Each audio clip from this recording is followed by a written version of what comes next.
본 방송에서 제공하는 투자 정보는 투자 판단에 대한 조언입니다.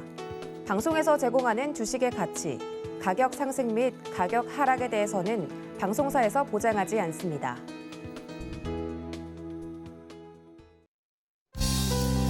네, 시청자 여러분 안녕하십니까? 오늘장 내일장 출발합니다. 한수정입니다. 미국의 실업수당 청구 건수가 52년 만에 최저치를 기록을 했습니다. 이렇게 미국에서 양호한 시장 지표가 발표가 되자 위험자산 선호 심리도 덩달아 높아지면서 미 증시 상승하면서 마감을 했고요. 대형 기술주 위주의 나스닥이 가장 크게 상승을 했습니다. 오늘 국내 증시는 기대보다는 다소 미미한 모습 나타나고 있는데요. 양시장 보합권 안에서 혼조세 나타내고 있죠. 오늘도 역시나 업종별로 순환매가 나타나면서 로봇 관련주들이 강세를 이어가고 있고요. 가상화폐 테마도 강세를 이어가고 있습니다. 오늘 시장에서 주목해볼 만한 이슈들 그리고 다음 주 전략까지 저희가 짚어드릴 텐데요. 오늘장, 내일장과 함께 전략 세워보시길 바라겠습니다. 유튜브를 통해서도 참여 가능하죠. 유튜브 검색창에 서울경제TV 검색하시고요. 방송 보시면서 시장과 관련된 궁금증 남겨주시면 반영해서 답변 도와드리겠습니다. 금일본 방송에서 제공해드리는 정보는 투자 판단에 대한 조언입니다. 해당 종목의 가치와 수익률 보장해드리지 않는다는 점 참고하시길 바라겠고요. 또 저희 서울경제TV와 서울경제신문은 당사의 브랜드입니다. 서울경제증권TV와는 무관하며 기타 유사 명칭에 주의하시기 바랍니다. 오늘장 내일장 출발합니다.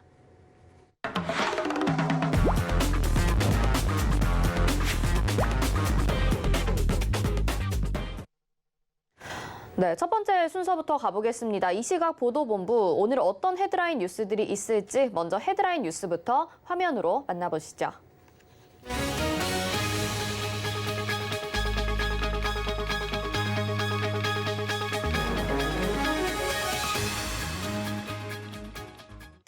네, 이 시각 보도본부 시작해 보도록 하겠습니다. 오늘은 경제산업부의 정세미 기자 전화 연결해 보겠습니다. 정세미 기자 나와 있습니까?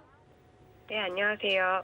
네, 첫 번째 순서부터 시작을 해보도록 하죠. 국토교통부가 오늘의 대통령직 인수위원회에 첫 업무 보고를 하게 되죠. 어떤 내용들이 나올까요?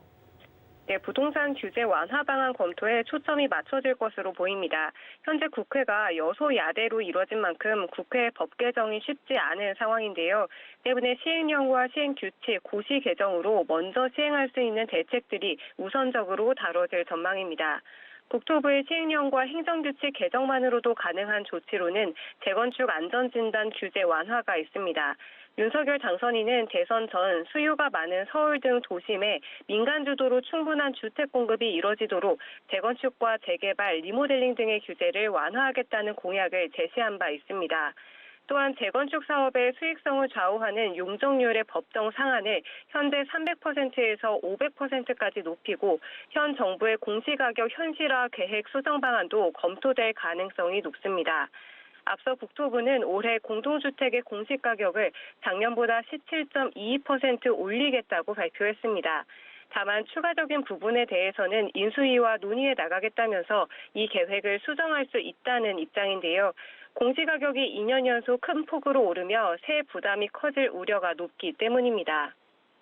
네, 이번 대선에서 부동산 시장 공약이 화두였던 것만큼 다양한 내용들이 다루어질 것 같은데요. 주택시장 안정화를 위해서도 공급 방안들도 발표가 되겠죠?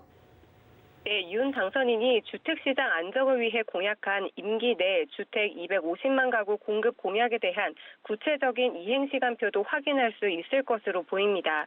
이외에 분양가 규제와 재건축 초과이익 환수제 완화 방안이 담길 전망이고요. 청약제도 개선 방안과 임대차 3법 보완 방안 등도 함께 보고될 예정입니다. 교통 분야에서는 수도권 광역 급행철도와 가덕도 신공항 예비 타당성 조사 면제 방안 등 신규 인프라 건설 추진 내용이 담깁니다. 국토부는 현재 추진 중인 GTX ABC 3개 노선의 연장과 서부권 광역 급행철도 노선의 서울 통과, GTX EF 노선 신설 등 GTX 관련 공약의 실현 가능성을 꼼꼼히 검토할 방침입니다. 네, 다양한 공약들 확인해 볼 수 있을 것 같습니다. 다음 소식으로 넘어가 보겠습니다. 정부가 대출 규제 완화 정책을 펼친다는 소식에 은행들이 발빠르게 움직이고 있는데요. 일단은 대출 한도를 확대하고 금리를 낮춘다고요? 네, 대출 규제 완화 분위기에 은행권이 적극적으로 대출 영업에 뛰어드는 모습입니다. 인터넷 전문은행 카카오뱅크는 어제 오전 6시부터 신규 신청 고객을 대상으로 중신용 대출과 일반 전월세 보증금 대출의 최저금리를 각각 0.5%포인트와 0.2%포인트 낮춘다고 공시했습니다. 이로써 중신용 대출의 최저금리는 연 3.578%로 전월세 보증금 대출은 연 2.882%로 낮아집니다. 대출 완화와 정상화 조치는 이 시중은행에서도 감지됩니다. 우리은행은 지난 21일 주요 시중은행 중 가장 처음으로 전세대출 한도와 신청 기간을 종전 수준으로 원상 복구했습니다. 대출 한도는 전체 임차 보증금의 80%로 바뀌고요. 신청 기간은 잔금 지급일이나 주민등록 전입일 중 빠른 날로부터 3개월 이내까지로 정상화됩니다. 이어 신한과 하나, NH농협, KB국민은행은 오늘부터 해당 조치를 시행합니다. 네, 근데 지금의 모습이 지난해 이제 대출 규제 총량 규제와는 상반되는 모습을 보이고 있는데요. 은행들이 이렇게 완화 행렬에 동참하는 배경은 뭐라고 봐야 될까요? 네, 대선 이후 금융당국의 가계대출 총량 규제가 사실상 의미 없어졌다고 본 겁니다. 윤 당선인은 주택담보대출 비율을 전체적으로 70%로 상향하겠다고 공약한 바 있습니다. 또 생애 최초 주택 구매 시에는 80%까지도 올리겠다고 했는데요. 이를 추진하기 위해서 총 부채 원리금 상환 비율 규제 완화는 불가피하기 때문입니다. 실제로 우리은행이 전세대출 정상화 조치를 처음 했을 당시 신한과 KB국민은행 등이 대출 규제를 완화해도 되는지 금융당국에 질의했습니다. 당국은 별다른 답변을 내놓지 않았고 은행들은 자체적으로 완화 행렬에 동참하기로 결정한 것으로 알려졌습니다. 향후 이러한 움직임에는 더욱 속도가 붙어 전세와 신용대출에 이어 주택담보대출 조건도 완화될 가능성이 큽니다. 네, 알겠습니다. 대출 완화 소식 들어봤고요. 이어서는 기업 소식으로 넘어가 보도록 하겠습니다. 기아가 국내 대규모 양산차 공장을 신설한다고요. 경기도 화성 3공장을 완성한 지 25년 만이라면서요. 네, 기아가 경기도 화성에 목적 기반 차량 PBV 전용 공장을 구축하기로 하고 일정 검토에 들어갔습니다. 이르면 내년 초 착공해 2024년 말 완공될 전망인데요. 2025년부터 전기차 기반 PBV를 본격 생산한다는 계획을 세운 것으로 알려졌습니다. 구체적인 규모는 알려지지 않았지만 연간 수십만 대 규모 공장이 될 것으로 보입니다. 기아는 2013년 광주 공장을 연산 50만 대에서 63만 대로 증설한 적은 있지만 신설은 없었습니다. 현대차도 1996년 아산 공장을 끝으로 국내 공장을 새로 짓지 않다가 지난해 완공한 위탁 생산 공장인 광주 글로벌모터스에 지분을 투자한 바 있습니다. 네, 약 5년 후쯤이면 이곳에서 만든 PBV 차량을 볼 수가 있을 것 같은데 기아가 과감한 투자를 하게 된 배경도 좀 짚어보죠. 네, PBV는 목적 기반 차량입니다. 말 그대로 화물 배송용 밴이나 이동형 사무실 등 기업들의 다양한 목적에 맞게 맞춤형 제작을 해주는 차량인데요.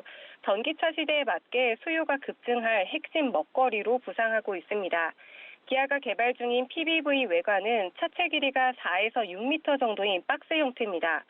차체를 움직이는 하부와 사람과 사물을 싣는 상부로 나뉘는데 상부의 설계나 디자인을 바꾸면 맞춤형 차량이 됩니다. 자율주행 시대가 오면 내부를 이동형 사무실이나 카페와 음식점 등 무한대로 확장할 수 있어 수요가 높아질 것으로 전망됩니다. 기아는 2030년 글로벌 신차 판매량의 25%는 PBV가 차지할 것으로 내다봤습니다. 연간 2천만 대 규모 시장이 되는 건데요. 기아는 2030년 글로벌 PBV 판매량 150만 대를 달성해 글로벌 PBV 시장 1위를 달성하겠다는 목표를 제시했습니다. 네, 기아차의 신공장 신설 소식까지 들어봤습니다. 오늘 정세미 기자와 함께했습니다. 고맙습니다. 네, 감사합니다. 네. 자, 이 시각 보도본부 함께 하셨습니다. 이어서는 오늘 시장 들여다봐야겠죠. 이 시각 시황 브리핑 김혜연 캐스터가 전해드립니다. 안녕하십니까. 캐스터 김혜연입니다. 글로벌 경기 둔화 우려가 커진 상황에서 미국의 경기 지표가 양호하게 나오고 또 러시아와 우크라이나의 휴전 협상에서 진전이 보인다라는 소식과 함께 전일 유가가 낙폭이 보여졌죠. 미증시가 반등에 성공하는 모습이었고요. 반면 오늘 국내 증시는 혼조세가 보여지고 있는 상황입니다. 그럼 이 시각 지수 상황부터 살펴보도록 하겠습니다. 오늘 코스피 지수가 상승 출발을 했지만 계속해서 등락을 반복을 하고 있습니다. 현재는 0.19%의 상승이 보여지고 있고요. 2,734포인트대에서 거래되고 있습니다. 이어서 코스닥 지수도 확인해 보시죠.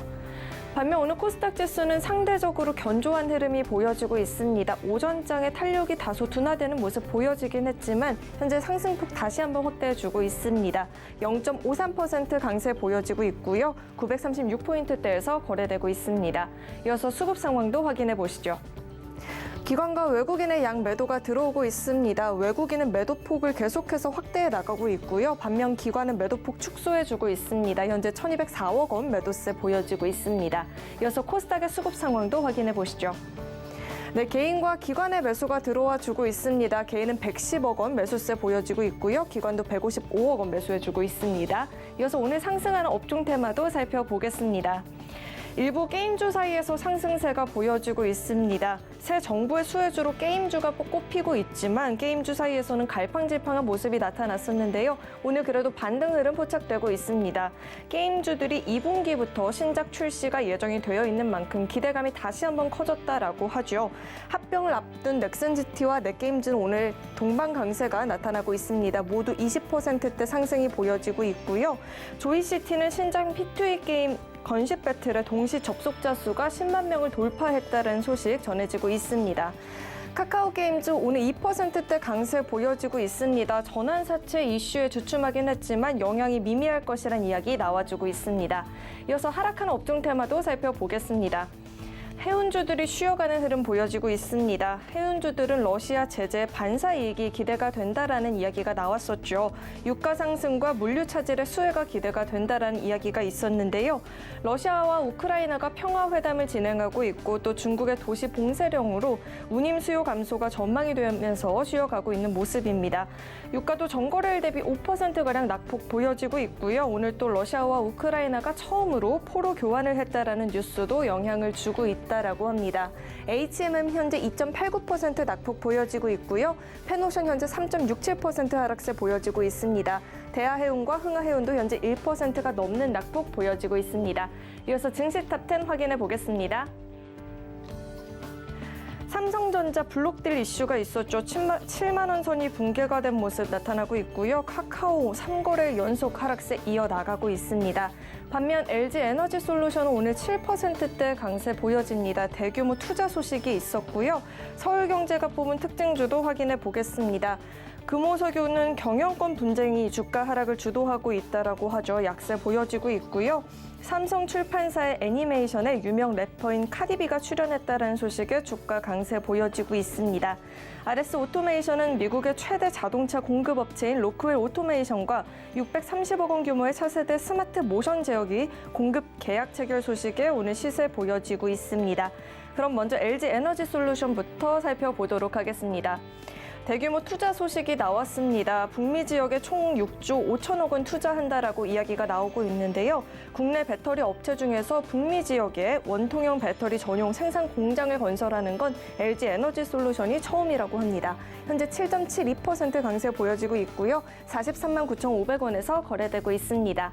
두 번째로 살펴볼 종목은 KG 이니시스가 있습니다. 가상자산 분야에 진입한다라는 소식이 나왔는데요. 공시에 따르면 블록체인 기술을 활용한 결제 사업과 예치 수탁 사업 준비한다라고 합니다.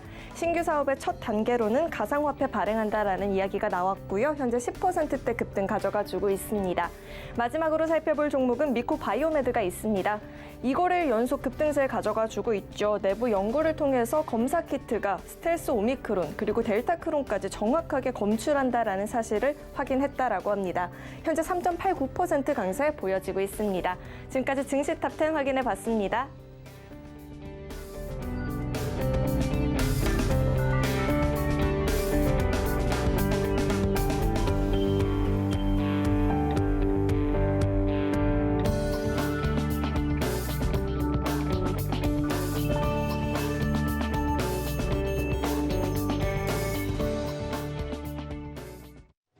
네, 이 시각 시황 브리핑 전해드렸고요. 수급 상황까지 알아보고 왔습니다. 수급 포착 시간에서 좀 더 자세한 수급 동향에 대해서 이야기 나눠보도록 하겠습니다. 메리츠증권 강남금융센터 정용훈 과장 연결돼 있습니다.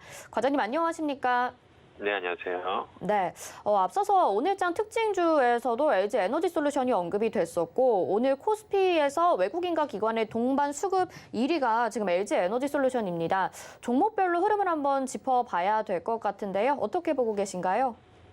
네, 오늘 특징적인 부분, 수급 특징적인 부분 중에 하나가 이제 LG에너지솔루션으로 외국인과 기관의 동반 순매수세가 강하게 유입이 되면서 지금 강세를 보이고 있다는 점이 특징적이다라고 볼 수가 있겠는데요. 아시다시피 이제 지난 1월에 이제 상장 이후에 주가가 이제 지속적으로 하락을 했었는데요. 그렇지만 최근에 재차 이제 LG에너지솔루션의 1분기 실적이 시장 컨센서스를 상회할 것이다라는 그러한 또 증권가의 또 전망이 나오면서 주가가 좀 반등을 하고 있다라고 볼 수가 있겠습니다. 그동안에 이제 주가가 지속적으로 좀 하락을 하면서 어느 정도 좀 악재에 대한 부분이 주가에 좀 선반영된 것으로 그렇게 지금 보여지고 있고요. 지금 1분기 이런 실적에 대한 기대감으로 좀 주가가 강세 흐름을 띠고 있다. 볼 수가 있겠습니다. 그리고 오늘 또 특징적인 종목 중 하나 또 LG 디스플레이가 주가가 오늘 또 강세 흐름을 보이고 있는데요. 무엇보다 지금 OLED TV 부분 쪽에서 실적 개선 전망이 나오고 있습니다. 지금 삼성전자에 지금 OLED 패널 공급을 할 것으로 그렇게 좀 예상이 되면서 이와 관련한 소식에 오늘 이제 주가가 상승을 하고 있다. 볼 수가 있겠고요.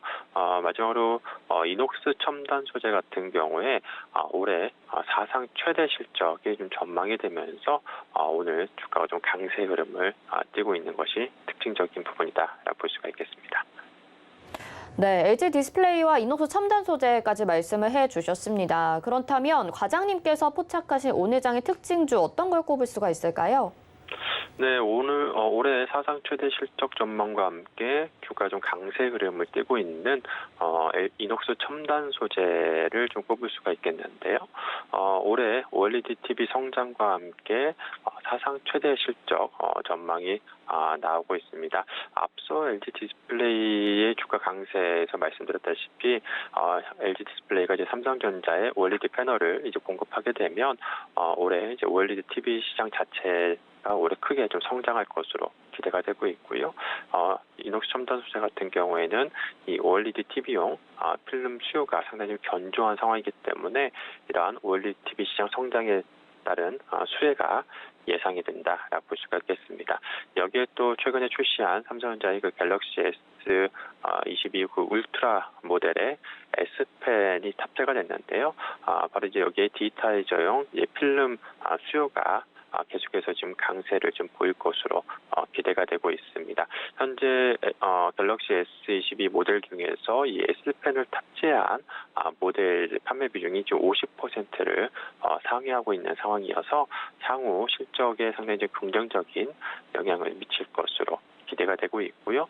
또 이제 하반기로 갈수록 이제 폴더블 스마트폰향 고부가 가치 필름 공급도 추가적으로 좀 기대가 되고 있다는 점에서 올해 이러한 계속해서 실적 모멘텀이 부각이 될 수 있지 않나 그렇게 보고 있습니다.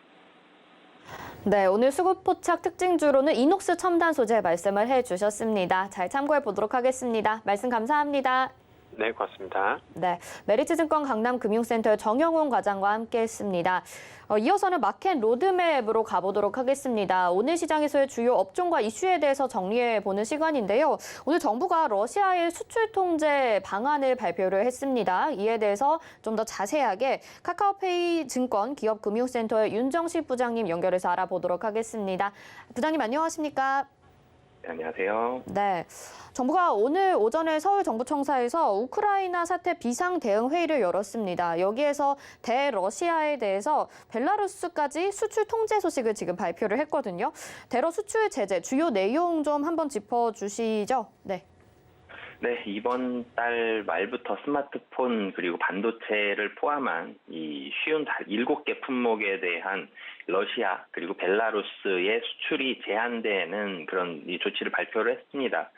미국이 주도하고 있죠. 우선 러시아가 우크라이나를 공격하는 부분들, 굉장히 좋지 않은 이런 행위이기 때문에 국제사회의 질타를 받는 부분이 있었는데 이 부분에 대해서 사실 같이 러시아를 공격할 수는 없는 노릇이고요. 이런 부분을 처음에 미국이 금융 제재로 시작을 했었죠. 미국과 관련된 여러 가지 금융 관련된 부분들을 제한함으로써 이 러시아를 금융적으로는 좀 고립시켜가는 그런 모습이 있었는데 이번에는 미국이 주도하는 국제사회 수출 통제에 발맞춰서 이 국내에서도 이 스마트폰과 반도체를 포함한 쉬운 7개 품목의 이 수출 제한 조치를 발표를 했습니다. 산업통상자원부에서는 쉬운 7개 비전략물자 품목과 기술에 관한 이 대러시아와 벨라루스 수출 통제를 26일 내일부터 이제 본격 시행한다라고 밝혔는데요.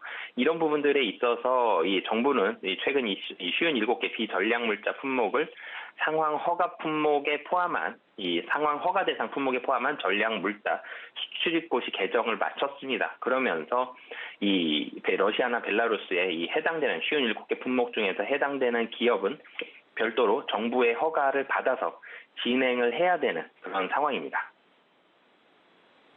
네, 비전략 물품 말씀하신 것처럼 한 60개 정도 되는 제품이 될 것 같습니다. 근데 여기에 뭐 전기, 전자, 그다음에 반도체 이렇게 국내 주력 제품들이 다수 포함된 것으로 알려지고 있거든요. 이 밖에 또 포함되는 물자들은 어떤 것들이 있는지, 또 타격을 피할 수 있는 기업들은 어떤 대응 방안을 세워야 되는지 업체들을 한번 좀 짚어주시면 좋을 것 같아요. 우선은 수출 제한 대상을 좀 따져본다라면 전자와 반도체, 이 마이크로 프로세서, 저장 직접 회로, 1차 전지, 2차 전지 이런 부분들이 있고요. 그리고 컴퓨터, 정보통신 품목, 그리고 이 정보통신 품목이라는 게 대체적으로 통신과 관련된 품목들입니다. 이 광섬유 케이블, 유무선 통신 장비, 노트북, 스마트폰, 태블릿, 공유기 이런 쪽과 같은 통신과 관련된 부분들, 레이저라든지 센서 품목, 그리고 항공기와 관련된 항법과 항공전자 부분, 선박과 구성품, 항공우주 추진 품목, 그리고 이렇게 7개 분야, 크게 이런 7개 분야 쪽으로 포함이 된 것으로 알려져 있는데요. 이 주요 기업들은 사실 이 중에서 가장 크게 좀 영향을 받을 만한 부분은 반도체와 자동차, 그리고 2차 전지 부분들이 있습니다. 특히 반도체 쪽에 있어서의 여러 가지 재료들 부분들에 있어서는 영향을 받을 수가 있는데 아직은 이제 시행이 되는 단계고 좀 초기입니다. 이렇게 제한하는 부분들이 있지만 풀어주는 부분들도 있기 때문에, 그리고 다른 이 공급 업체들이 어떻게 될지 이런 부분들은 사실 좀 봐야 되는 거기 때문에 이 피해 규모를 좀 산정하기에는 사실 거의 지금 상황에서는 좀 불가능에 가까운 그런 상황이다라고 보여지고요. 여러 가지 제재들, 이런 제재들이 전체적으로 러시아만 타격을 줘야 되는데 러시아와 이거를 제재를 시행하는, 예를 들면 우리나라 같은 경우 이번에 쉬운 7개를 같이 시행했을 때 우리나라 경제에서 좀 심하게 타격을 받는다, 이렇게 된다라면 시행하기 쉽지 않은 부분이거든요. 우선적으로는 러시아한테 보여주기 정도의 정책이 시행된다라고 보시면 되겠습니다. 이 보여주기 정도의 정책이기 때문에 이걸로 인해서 러시아와 우리나라가 직접적으로 굉장히 큰 타격을 받는다, 이렇게까지는 아직 나오진 않은 상황이고요. 그렇기 때문에 아직까지는 큰 타격, 큰 피해 규모는 나타나진 않고 있지만 러시아에 어느 정도의 경고를 보낸 정도의 수준이다라고 보시면 되겠습니다. 네, 국내 기업에 미치는 영향이 아직까지는 크지 않을 것으로 전망이 되지만 그래도 계속해서 추이를 좀 지켜봐야 될 것 같고요. 미국이 러시아에 대한 제재에 동참을 유도하게 되면서 또 중국 기업들에도 제재를 가합니다. 반도체 같은 경우에는 국내 업체에도 타격이 있지 않을까 싶은데요. 이 역시도 좀 타격은 아직 적을 것이다라고 예상을 해볼 수가 있을까요? 네, 우선은 단기간에 좀 전에 말씀드렸던 대로 러시아 고립이라는 부분이 포커스입니다. 처음에 경제 정책으로 좀 포커스를 뒀던 부분들이 있고 금융 부분으로, 그리고 나서는 루블화에 대한 부분들을 굉장히 시장에서 좀 제외시키는 모습들이 많이 나왔습니다. 물론 러시아 경제가 굉장히 안 좋아졌기 때문에 루블화의 가치가 폭락을 하고 있는 상황이었다, 이런 부분들도 있었겠지만 금융적으로 이 러시아를 고립시키는 부분들, 이런 부분들이 영향을 받은 거고요. 반도체 같은 경우는 근데 조금은 좀 다른 부분들도 있습니다. 글로벌 반도체라고 본다라면 비메모리 관련된 부분은 TSMC가 중심이 된 대만, 그리고 메모리는 한국과 미국 그리고 일본 이런 부분들이 좀 주도를 하고 있죠. 중국 업체가 굉장히 많이 따라오는 부분들은 있지만 전 세계에 있어서의 점유율이라든지 이런 기술력이라든지 이런 부분들에 있어서는 차이가 좀 나는 부분이 있습니다. 그렇기 때문에 이 반도체 업체들, 중국 반도체는 타격을 좀 받을 수는 있겠지만 역시나 이 다른 나라들이 너무나도 주도하고 있기 때문에 아직까지는 타격에 대한 정도가 심각하지는 않다. 하지만 이런 부분들이 계속이 된다라면은 중국 반도체 업체는 타격이 될 것이고요. 중국 반도체가 타격이 된다라는 부분들을 봤을 때 지금은 제가 좀 전에 차이가 난다라고 말씀을 드렸는데 중국 반도체 업체가 빠른 속도로 따라오고 있는 건 맞거든요. 기술력이나 여러 가지 자금이 분명히 굉장히 들어갈 수 있기 때문에 자금들이 많이 들어간다라는 부분들 봤을 때는 국내 기업을 빠른 속도로 쫓아오고 있었습니다. 근데 쫓아오는 게 중국이 이렇게 어려움을 겪는다 그러면 차이가 좀 더 기술 격차가 좀 더 벌어질 수가 있겠죠. 그렇기 때문에 중국 반도체에 대한 타격 이런 부분들은 중장기적으로 국내 기업이라든지 미국, 일본, 대만 이런 앞서 나가고 있는 기업들로서는 미래의 경쟁자가 좀 더 미래의 경쟁자가 된다. 시간을 좀 더 버는 부분들이 있기 때문에 이런 부분에 있어서는 호재성 재료다라고 보시면 되겠습니다. 오히려 반사 이익을 좀 기대해 볼 수도 있지 않을까 싶기도 하고요. 근데 이에 대해서 또 러시아도 가만히 있지 않는 상황이죠. 상품 수출 제한을 두다가 이제는 또 루블화로만 결제를 해야 된다라고 러시아도 강화 방안들을 내놓고 있는 상황인데요. 지금 푸틴 러시아 대통령의 대응 정책 더 심화될 가능성은 어느 정도라고 보시고 그 규모는 어느 정도가 될까요? 여기서 러시아가 좀 더 세게 나갈 가능성은 사실은 낮아 보입니다. 근데 러시아라는 나라가 중국도 좀 비슷한 부분이 있었죠. 좀 시장의 예상보다 일반적인 상황들보다 좀 더 강하게 나가는 그런 모습들이 종종 나오고 있는 상황이기 때문에 이런 부분들 본다라면은 러시아 리스크가 해결이 된 부분이다. 아니면 더 나아갈 가능성이 없다라고 말할 수는 없지만 좀 더 심화가 될 가능성은 사실은 낮습니다. 근데 여기서 좀 더 심화가 된다. 그러면 어떻게 보면 전 세계가 모두 다 피해를 보는 그런 상황이 되는데 만약에 러시아와 우크라이나 사태의 진전이 좀 더 되지 않을 경우에는 정책적 심화 가능성은 분명히 있습니다. 다른 나라들이 정책적으로 금융이라든지 이런 여러 가지 수입 물품에 대해서는 강하게 제재를 한다라면 러시아도 굉장히 자존심이 강한 나라, 푸틴도 굉장히 자존심이 강하기 때문에 이런 부분에 있어서는 물러서지 못하고 강하게 나아가야 되는 부분이 있거든요. 그런 부분들이 있기 때문에 분명히 심화될 가능성은 그래도 있다라고 보시면 되겠고요. 우선적으로 심화가 된다라면 수출에 대한 제한 조치가 좀 더 강화될 것으로 보여집니다. 이 쉬운 7개 품목 국내에서 발표한 부분들은 아직까지는 좀 형식적인 부분이 분명히 없지 않아 있거든요. 이런 부분들이 형식적인 부분이 아니라 미국이 좀 더 압박을 가하게 되면 전 세계 다른 나라들도 특히 우리나라 포함한 전 세계 다른 나라들도 같은 액션을 보여줘야 됩니다. 그럼 점차적으로 좀 더 현실적인, 좀 더 실질적인 제재 방안이 들어간다. 그럼 국내 기업에도 타격을 입을 수가 있게 되거든요. 그리고 이 러시아로부터 수입하는 품목뿐만이 아니라 러시아에 수출하는 품목뿐만이 아니라 러시아가 수출하는 품목에 대한 수입 제한도 분명히 일어날 수가 있습니다. 러시아가 수출하는 품목 중에서는 사실 천연가스가 가장 대표적인데 그렇기 때문에 이런 가스 판매에 대해서 루블화 얘기가 나왔던 부분들이 있었는데 이런 부분들까지 좀 터진다라면 다시 한번 원유 가격이라든지 천연가스 가격이 좀 들썩일 수가 있습니다. 그렇기 때문에 이렇게까지 되면 안 그래도 지금 인플레이션이 심각한 상황에서 추가적으로 좀 더 가기에는 만만치 않은 상황입니다. 미국도 그렇고 다른 나라들도 지금 인플레이션이 굉장히 두려운 상황인데 심화가 되면 러시아도 여기서 더 심화시키긴 만만치 않고요. 그러면 전 세계 경기가 다시 한번 휘청일 수 있기 때문에 심화될 가능성은 낮으나 심화가 될 가능성이 없다라고는 말씀드릴 수 없고요. 여기서 심화된다라고 봤을 땐 러시아에서는 이 천연가스를 가지고 좀 더 큰 제재를 가할 가능성이 있고 다른 나라들은 러시아의 수출 품목에 대한 수입 제한과 같은 이런 부분들 아니면 관세를 굉장히 높이는 이런 부분들에 대한 조치가 나올 가능성이 높다라고 말씀드리겠습니다. 더 심화되지는 않겠지만 돼서도 안 되겠지만 그래도 가능성은 열어두어야 되니까요. 지금 장기적인 관점에서의 이런 가능성을 좀 제시를 해주셨습니다. 정말 이 러시아와 우크라이나의 전쟁 발발 리스크가 이제 어느새 한 달이 되었습니다. 유가도 그동안에 정말 많이 상승했고요. 원자재 가격, 그다음에 최근에는 식품과 수산까지도 가격이 정말 많이 폭등하면서 시장에서도 관련주들이 급등하기도 했었거든요. 좀 장기전으로 되고 있는 지금 사태에 대해서 대해서 최근에 다시 좀 접근해 볼 만한 업종이나 섹터는 무엇인지, 그리고 새롭게 접근하시는 분들은 투자 전략을 어떻게 세워야 될지 궁금한데 이 부분도 한번 짚어주시죠. 네, 우선은 러시아 우크라이나 사태가 한 2주 전 정도만 따져보더라도 상당히 많이 좀 진정이 되어 있는 그런 모습들이 있습니다. 협상을 계속적으로 좀 물밑에서 이루어지고 있는 부분이 느껴지죠. 그렇기 때문에 시장에서는 러시아 우크라이나를 주의하기는 하지만, 조심하긴 하지만 이 상황들이 주가를 급락시키는 이런 모습들은 나타나지 않고 있습니다. 전체적으로 박스권 안에서 좀 안정적으로 시장 자체의 변동성이 줄어드는 이런 모습들이 있는데요. 하지만 단기적으로는 분명히 좀 전에 유가 말씀해 주셨는데 유가가 굉장히 많이 올라 있죠. 곡물 가격도 많이 올랐습니다.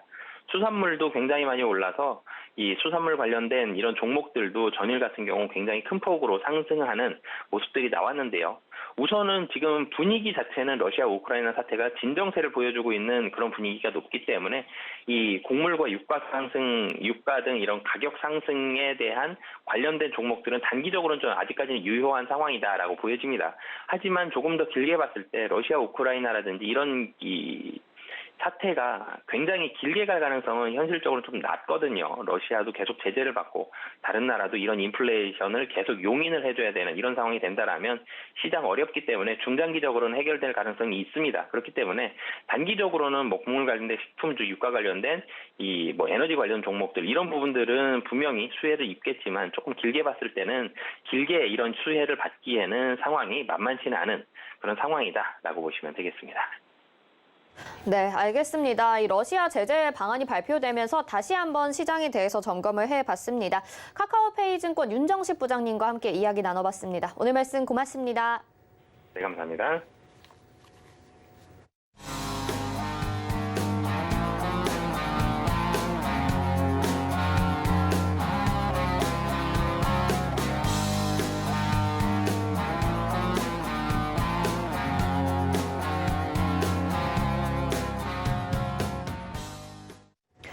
네, 이어서는 시장의 핵심 이슈 짚어보는 이슈 칼럼 시간입니다. 오늘은 서울경제TV 리디온의 이용준 파트너와 함께 해보도록 하겠습니다.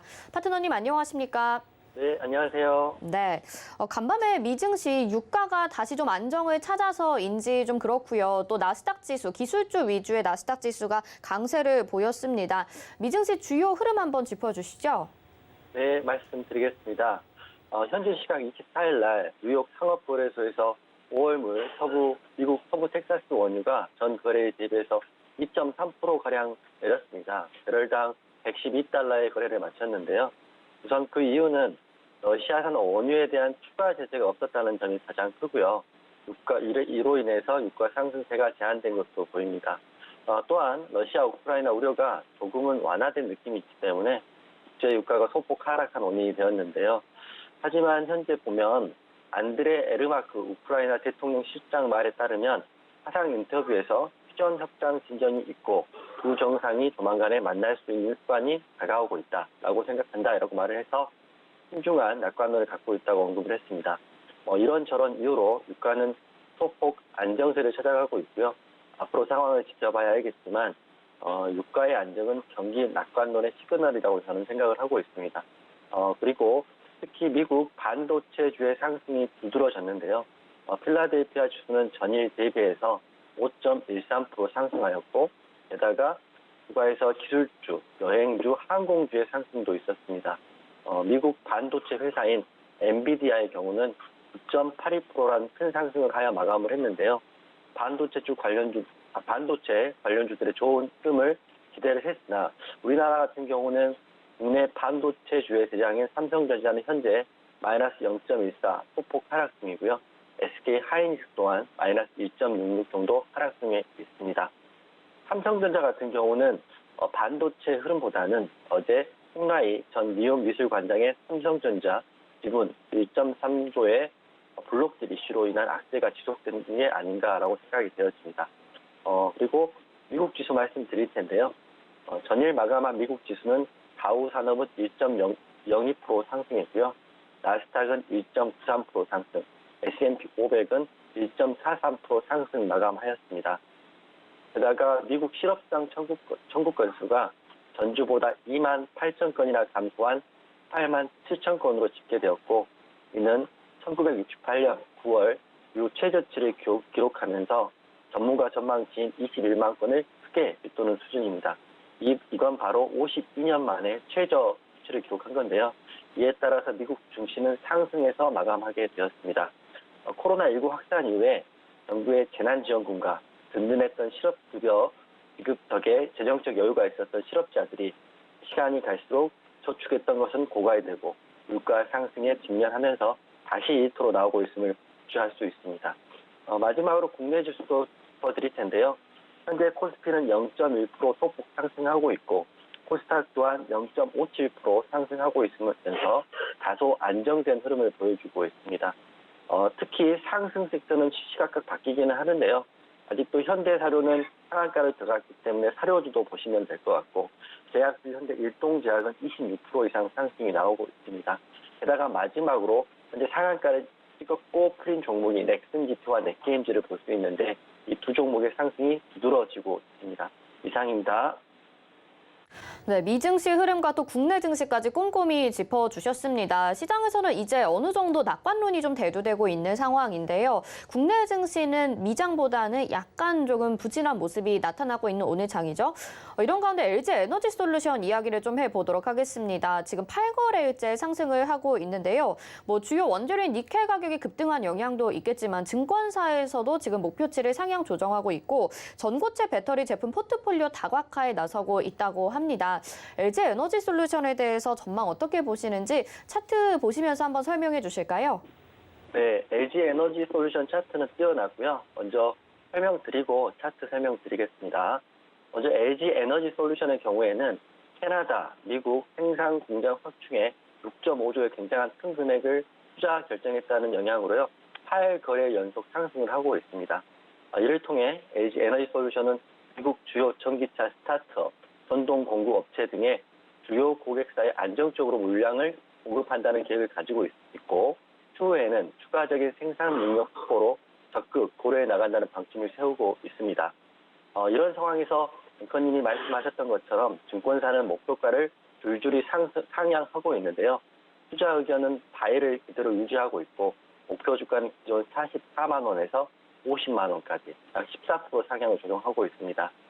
특히 삼성증권에서 말하기를 25일 LG에너지솔루션 1분기 1,510억의 영업이익을 기록하여 컨센서스였던 1,512억의 부와 약간은 상승할 거라 추정하였고요. 최근 완성차 추가 차질로 컨센서스 하향이 우려되었으나 상대적으로 LG에너지솔루션의 경우에는 선방할 것을 예상하고요. 실적 또한 글로벌 선도 전기차 업체 출하 호조로 인하여 수익성 개선과 영업 영역 확대를 기대한다라고 말했습니다. 그리고 차트를 보면서 잠깐 말씀을 드릴 텐데요. 우선 차트 보시면 이 구간이 전고점인 55만 원 구간입니다. 55만 원 구간을 지금 바로 돌파하기는 힘들 것 같지만 여기에 많은 매물대들이 있기 때문에 바로 돌파하기 힘들 것 같지만 양봉들이 지속적으로 나오고 있고 지속적인 수익성이 상상됨에 따라 결국엔 구간이 유입이 된다면 충분히 전고점까지 한번 노려볼 수 있지 않을까 싶습니다. 지금 최저점이 35만 5천 원의 최저점에서 7일 연속 양봉을 보이면서 추세 전환을 하고 있기 때문에 앞으로 조금 기대해봐도 좋을 것 같습니다. 이상입니다. 네, LG에너지솔루션 말씀을 해주셨는데 그럼 파트너님도 지금 55만 원 목표가에 동의를 하시는지도 궁금하고요. 지금 2차전지 관련주에 대해서도 우리가 꼼꼼히 좀 짚어보면 좋을 것 같습니다. 관련주들 혹시 탑픽 종목으로 꼽을 만한 게 있을까요? 사실은 전기차 관련, 2차전지 관련된 종목들이 너무 많기 때문에 사실은 작은 종목보다는 현재 흐름상으로는 LG에너지솔루션이 가장 좋아 보입니다. 차트를 조금 더 말씀드리면 이 바닥권인 35만 5천 원에서 연일 이렇게 양봉이 펴준다는 거는 밀리지 않는다는 거고요. 여기서 이 동그라미 층간 매물대가 많긴 하지만 그전에는 공매도 이슈라든지 보호에서 물량에 대한 악재가 있었기 때문에 어쩔 수 없었다 생각을 하고요. 이게 바닥을 다졌고 동그라미 층간 거래대금이 어제 오늘 터지고 있기 때문에 시간은 좀 걸릴 수 있더라도 전고점인 55만 원을 돌파하면 신고가 패턴이 나올 거라 생각하고요. 주식을 할 때는 여러 섹터별로 여러 가지 종목이 있지만 그중에 가장 시총이 크고 그리고 거래대금이 좋은 종목 대장주 중심으로 매매를 하는 게 더 좋을 것 같습니다. 네, 탑픽 종목으로도 LG 에너지 솔루션을 말씀을 해주셨습니다. 자, 이번에는 게임업계 소식으로 넘어가 보도록 하겠습니다. 넷슨GT와 넷게임즈가 합병 초일기에 들어갔는데요. 사실 그동안에도 기대감이 많이 실어졌습니다. 오늘 그리고 강세를 이어가고 있는데 게임업계에서는 어떤 판도 변화가 주목이 되는지 자세하게 설명 한번 부탁드릴게요. 네, 이 부분을 좀 자세하고 자세하게 좀 짚어드릴 텐데요. 넥슨GT와 넷게임즈 상승 이유는 세 가지로 압축할 수 있습니다. 첫째는 최근에 돌아가신 넥슨 김정주 창업주님의 별세로 인한 지분 이슈가 있고요. 그리고 둘째는 24일 어제 출시했던 던전 앤 파이터 모바일 흥행 이슈가 있습니다. 그리고 마지막 세 번째는 앞으로 있을 넷게임즈와 넥슨GT 합병 이슈가 있는데요. 질문하셨던 것처럼 이 두 회사가 합병을 하게 되면 앞으로 시너지는 상당할 거라고 보고 있습니다. 그 이유는 지금 출시한 던전 앤 파이터 같은 경우에는 누적 이용자 수가 8억 5천만 명에 달하고 있고요. 누적 매출만 180억 달러, 하나로 약 21조 원의 엄청난 매출을 달성하고 있는 게임입니다. 게다가 동시 접속자 수, 한국, 중국, 일본을 통하면 약 200만 명이 동시에 접속해서 즐기는 게임으로 굉장히 유명하고요. 그리고 중국 같은 경우는 현재 K-팝, K-뮤직뿐만 아니라 K-게임까지 유명하기 때문에 앞으로도 기대해봐도 좋을 것 같습니다. 그리고 합병 일정을 살펴보면 3월 28일까지는 거래가 지속되지만 매매 거래 정지 예정 기간은 3월 29일부터 4월 14일까지 정지되면서 합병 기일은 2022년 3월 31일로 예정되어 있습니다. 그래서 합병 회사는 주식회사 넷게임즈이고요. 피합병 회사는 넥슨GT입니다. 즉 넷게임즈가 넥슨GT를 인수한다고 보시면 되는데 합병 이후에 사명은 넥슨게임즈로 변경하게 될 것입니다. 오늘 지금은 넷게임즈가 상한가가 풀리긴 했지만 상한가를 한번 기록을 했고요. 현재는 28% 넘는 급등을 하고 있고 다시 한번 상한가를 도전할 수 있는 모습이고요. 게다가 넥슨GT 또한 22%가 넘는 상승이 나오면서 지금 시점에 합병 이슈와 지분 이슈가 아직도 남아있기 때문에 오늘 흐름 보고요. 한 번 더 상승이 나오지 않을까 기대되는 시점입니다. 그리고 목표가를 굳이 들자면 지금 현재 구간이 동그라미 친 구간이 52주 신고가 구간이기 때문에 합병 일정에 맞춰서 시나리오 매매를 하면 되는데요.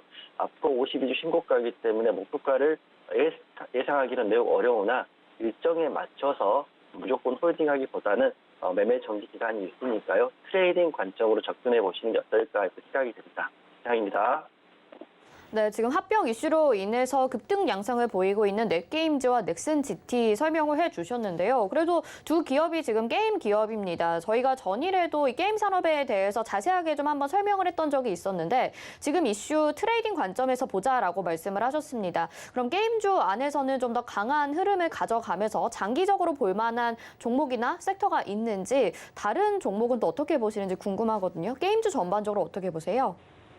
우선 게임주는 앞으로도 좀 좋아 보일 것 같고요. 우선 넷게임즈, 넥슨GT 차트를 보면 그 종목은 같은 종목이라고 보시면 될 것 같으니까 합병 이슈가 있으니까요. 두 종목 같이 보면 되는데 게임 여러 가지 종목 중에는 현재 이슈가 가장 많은 넥슨GT와 넷게임즈가 가장 강한 건 맞습니다.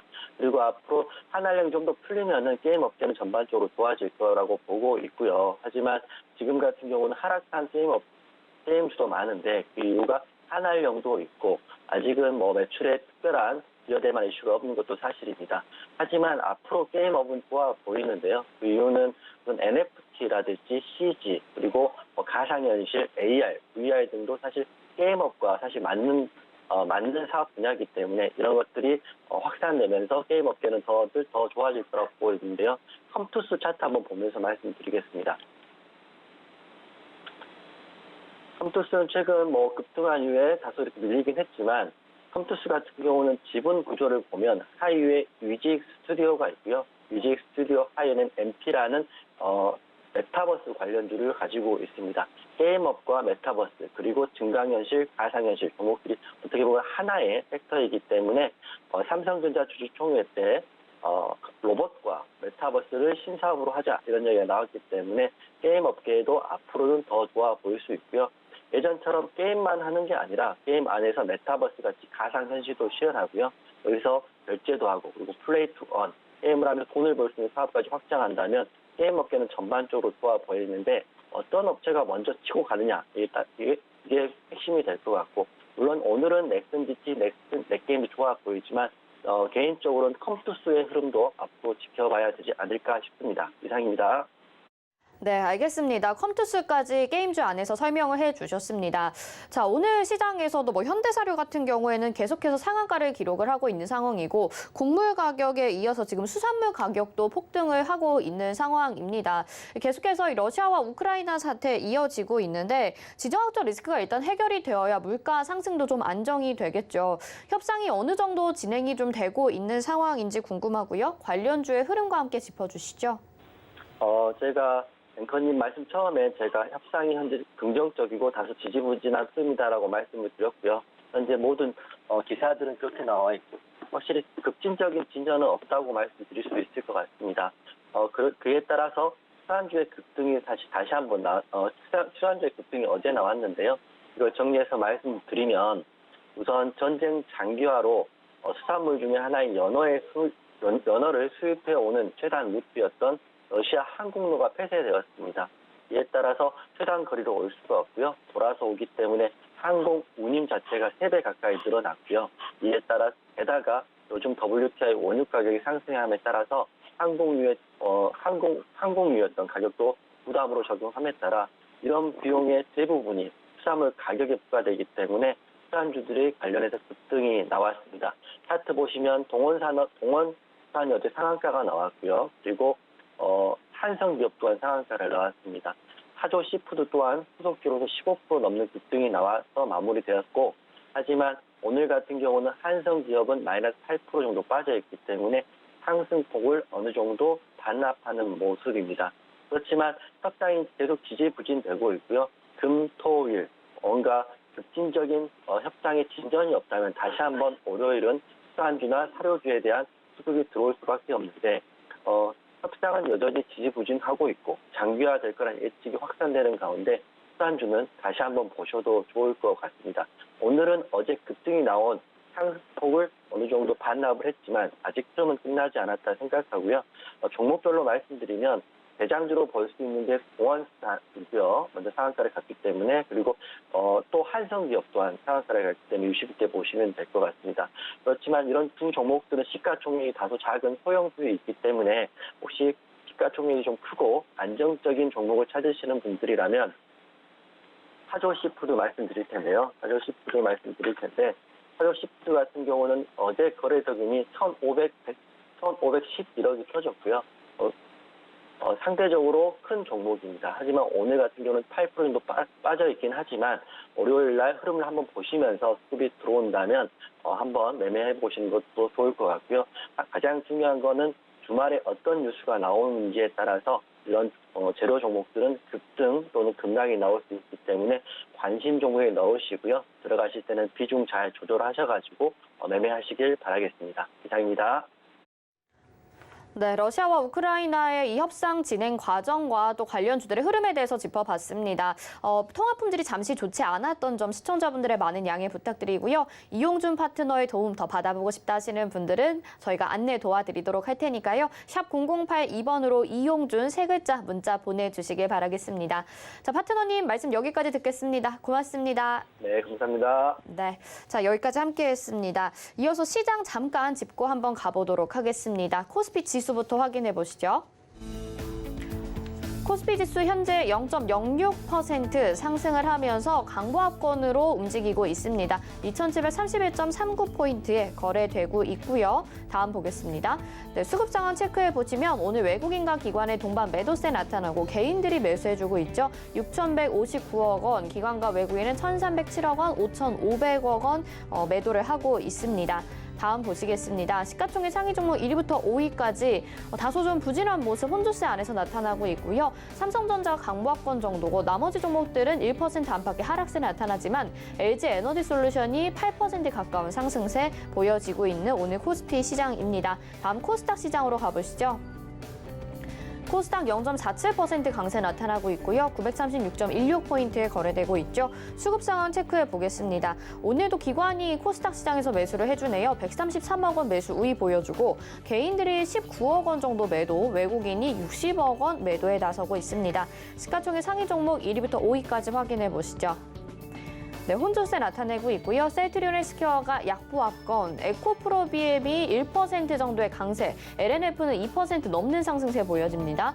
게임주 안에서 엇갈리는데요. 펄어비스는 1.77% 하락하고 카카오게임즈는 2.54% 강세 보여지고 있습니다.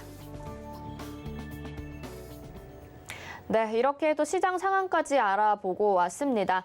오늘장, 내일장 저희가 준비한 소식 여기까지고요. 잠시 후에 마감 임박 60분의 승부 이어가 보도록 하겠습니다.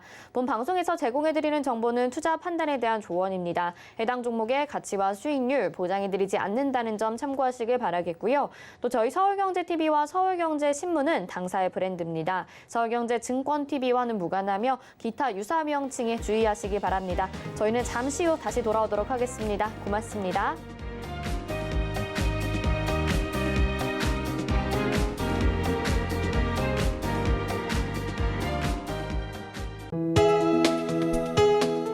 본 방송에서 제공하는 투자 정보는 투자 판단에 대한 조언입니다. 방송에서 제공하는 주식의 가치, 가격 상승 및 가격 하락에 대해서는 방송사에서 보장하지 않습니다.